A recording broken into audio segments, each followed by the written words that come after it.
Well, thank you for joining us this morning on the Café. Now, we often hear different people in the media talking about how much money we need before we can retire, but it's difficult to know who's right. To help us break down the numbers and look at what we should be focusing on right now with our KiwiSaver, we're joined by Blair Vernon, the Chief Executive of AMP Wealth Management. Welcome back, Blair. Hi, how are you? Lovely to have you in the studio. Very well, thank you. Let's start with the $50 million question, perhaps. How much money do we need to retire on?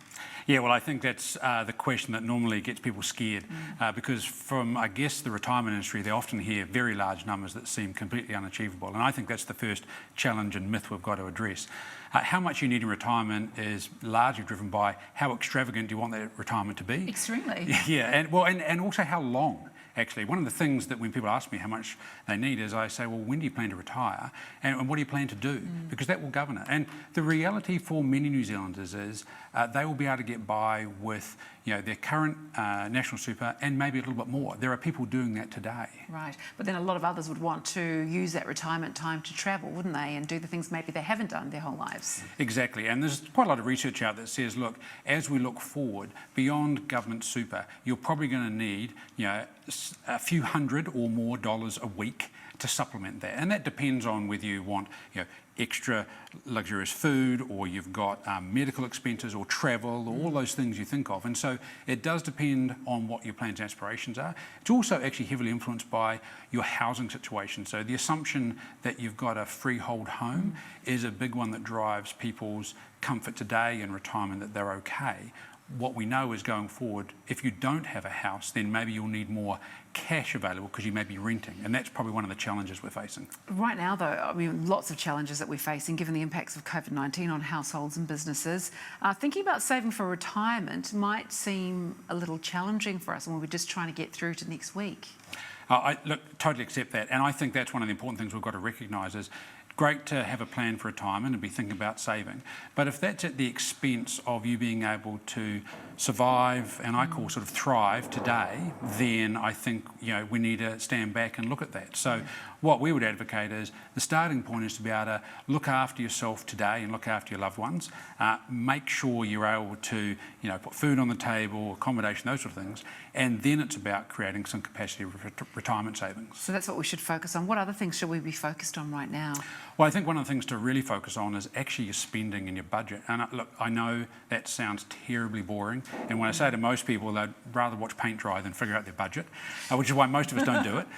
But if you're going to figure out where you are today and think about more for the future, you actually have to know what you're spending your money on, and most New Zealanders don't. Yeah, I think a lot of us realised that we were spending a lot of frivolous money once we went into lockdown, and we weren't doing that. We went, takeaways and the coffees, although I must say that I've gone pretty much back to my old habits.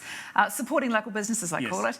What about in terms of saving for retirement and your KiwiSaver? Yeah, well, I think important balance here. Saving for retirement for most people is about KiwiSaver. And so that's great. We've got loads of New Zealanders signed up to it, so it's fantastic. The challenge is, of course, KiwiSaver is locked until 65. That's a good thing because it means it'll be there in retirement. For many younger people who haven't bought a first home, they can obviously do a first home withdrawal. But I think alongside that, you need to be thinking about how do you put a little bit away to deal with the ups and downs of everyday life, as we've just experienced over the last 2-3 months. Because what you don't want to do is be in a situation where you think KiwiSaver is sort of your place to go when you're in challenge. There is a hardship provision in there, but that's really for genuine hardship, so that's part of the challenge. You don't want to touch that because then you will be back to basically starting all over again. So what would your advice be on setting up a budget right now? Because, I mean, things are uncertain for a lot of people. If you do have a little bit of extra money at the end of the month, would you save it in a separate account, or would you add it to your KiwiSaver? If you're already in KiwiSaver and making contributions and you've got some extra money, then I would advocate making sure that you build a little bit of a store to deal with ups and downs, because we're all facing a bit of uncertainty.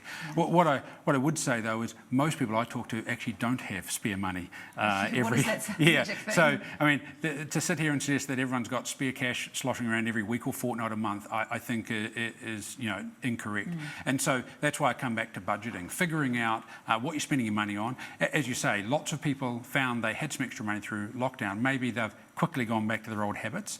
And I'm not for a moment saying we don't all want a coffee or a takeaway, but unless you figure out that budget and see if you can reset some habits and behaviours, I don't think you'll ever create that extra cash, and that's the key to it.